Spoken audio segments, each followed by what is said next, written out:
form of scalar value. In other words, it produces a single value.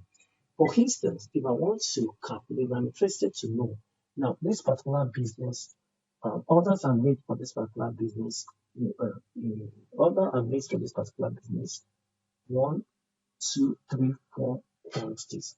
Each time customer buys from this particular business could either be 1 quantity, 2 quantity, 3 quantity. For instance, I want to know the number of customers that bought 3 quantities from this particular business. So in order to do that, I'm going to use the new measure. Now the new measure will produce only a single value. I'm interested to know number of order quantity. The number of 3 order quantity.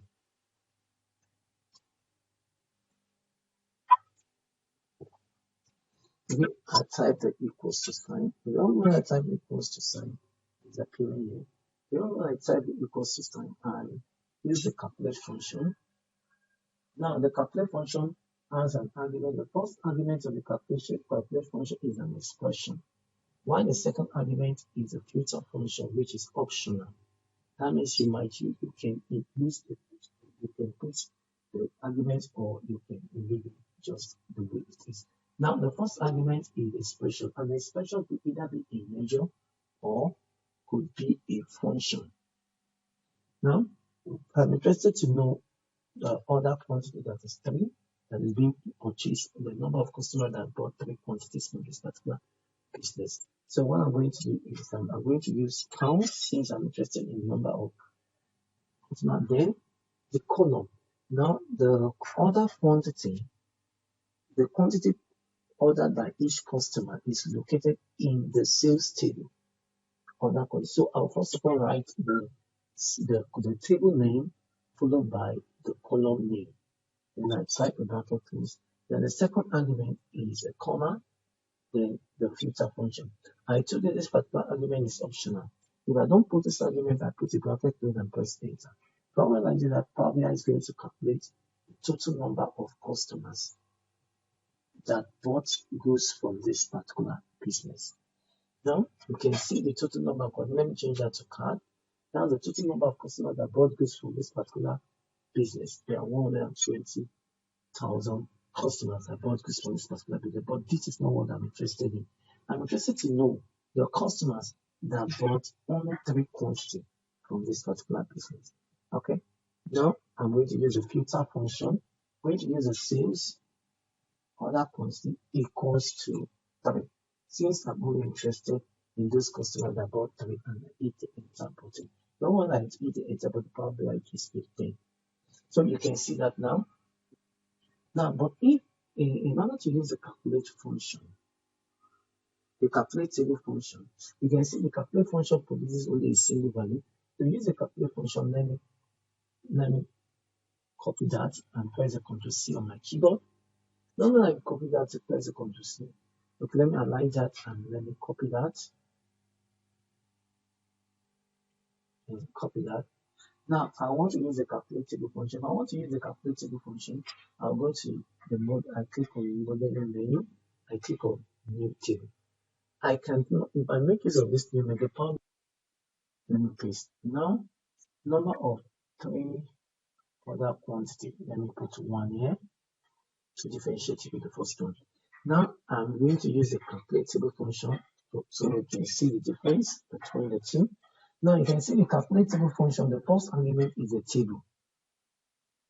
That's the first argument. But in this particular case, we don't have a table. We have a column.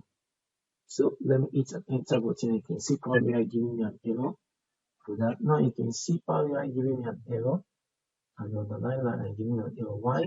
Because I make use of a column and not a table. And secondly, I make use of the new measure. So let me copy this again and click on the new table command.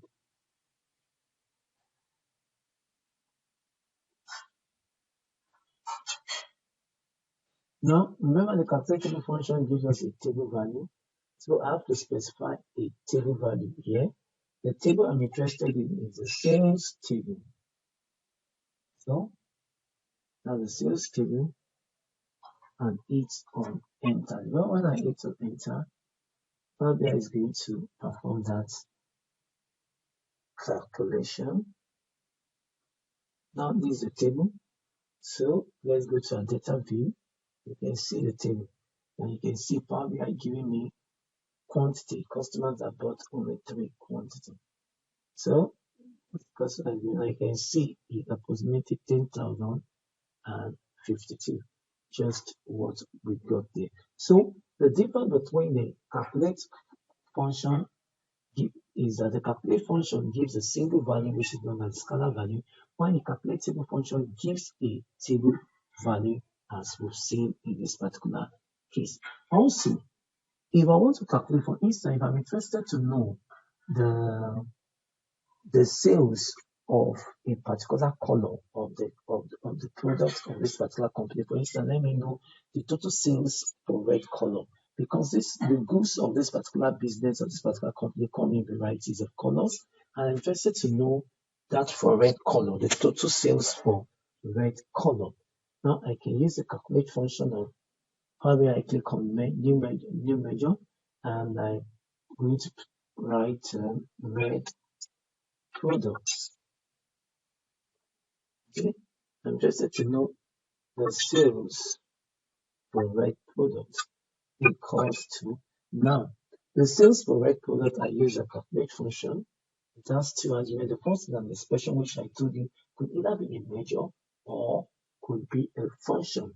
Now, I'm interested to know the sales for red. Now, the sales amount is located in the sales table. So I type the sum function, type a bracket open, and I type the table name because I'm interested to know the sales amount, and the sales amount is located in the table name.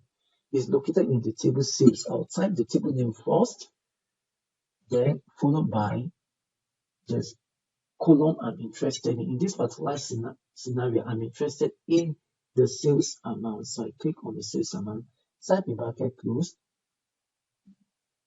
then I put a comma.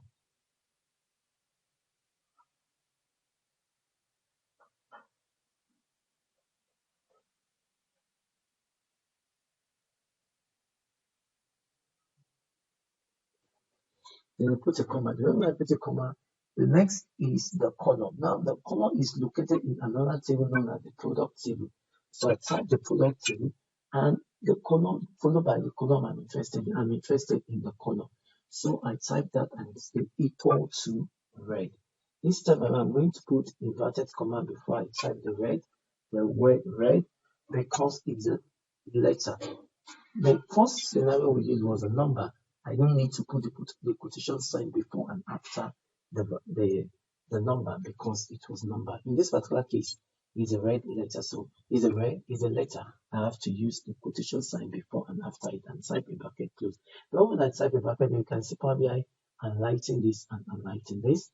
I hit on enter. Then when I hit on enter button, Power BI is going to give me the sales for those products that are red. Just on that card. Now you can see the sales, the total sales for those products that are red. Now, if I want to do this for the calculate function, I use the calculatable function. I can use the calculatable function under the scenario. The best function to use is the calculate function. I like that and I click on copy. Let's go to the modeling and type a new table. Then when I type a new table and I click on this,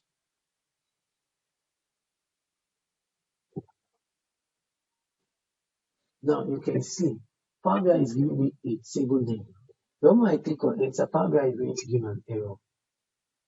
I'm going to have an error in this. The calculate table function expects a table expression for argument 1. Now this particular argument must result to a table. Either I refer to a table name or I give an expression that refers to a table. Now you can see this particular expression does not refer to a table, it refers to a column. And the table which it must refer to because I need the sales of this. I need the sales for this particular I need the sales amount. So it must refer to this particular table and it must refer to this particular column. In this particular table, it must refer to the sales amount in the sales table.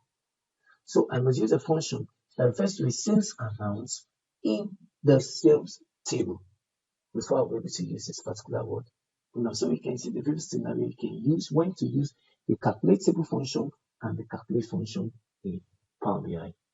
So if you want to be getting a weekly video, because for every week we post a video every week, you want to be getting notification for a weekly video or whenever we post a new video, simply click on the subscribe button. Anytime we post a new video, you get a notification for that particular video that we